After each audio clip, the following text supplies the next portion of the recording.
ঢাকা ১২ আসনে বিএনপি থেকে মনোনয়ন বঞ্চিত সাইফুল আলম নীরব স্বতন্ত্র প্রার্থী হিসেবে নির্বাচনে দাঁড়ানোয় পাল্টে গেছে ভোটের হিসেব নিকেশ। রাজধানীর গুরুত্বপূর্ণ এই আসন ঘিরে তৈরি হয়েছে নতুন সমীকরণ। এই আসনে আরও লড়ছেন বিএনপি মনোনীত জোট প্রার্থী সাইফুল হক এবং জামায়াতের প্রার্থী সাইফুল আলম খান মিলন।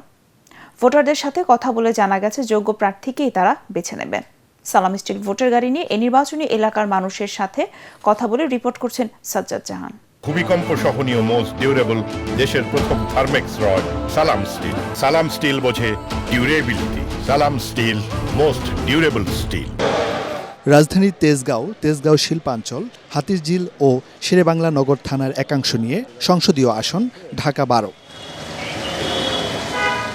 এই আসনে বিএনপি সমর্থিত প্রার্থী বিপ্লবী ওয়ার্কার্স পার্টির সাইফুল হক বলেন, নির্বাচিত হলে এলাকার কাঙ্ক্ষিত উন্নয়ন বাস্তবায়নে সকল পক্ষকে নিয়ে কাজ করবেন। যানজট ও আইনশৃঙ্খলা পরিস্থিতির উন্নয়নে যথাযথ চেষ্টা করবেন। নির্বাচিত হলে ঢাকা ১২ নিয়ে যেমন একটা সন্ত্রাস, চাঁদাবাজি, দখলদারিত্ব এবং মাদক সবাইকে নির্দিষ্ট পরিকল্পনা করব। নাগরিক সেবাটা নিশ্চিত করা, এটা মনে করি একটা প্রাইম টাস্ক হবে এটা। আর দ্বিতীয়ত এখানে মানুষের জানমালের নিরাপত্তাহীনতা আছে।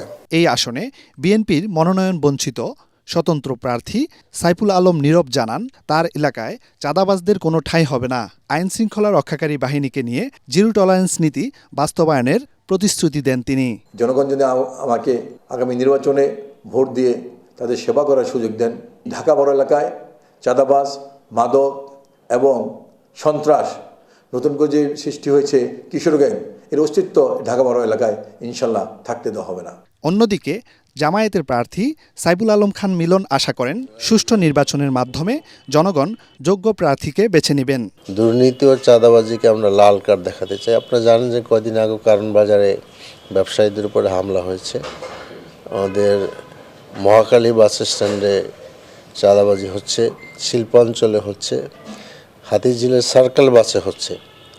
তো এগুলা বন্ধ করা আমার প্রধান অন্যতম অঙ্গীকার হবে। এই আসনে ৩,৩৩,০০০ ভোটার অপেক্ষায় আছেন যোগ্য প্রার্থী নির্বাচনে।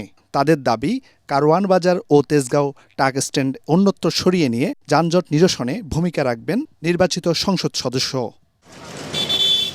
সাজ্জাদ জাহান, এটিএন বাংলা, ঢাকা।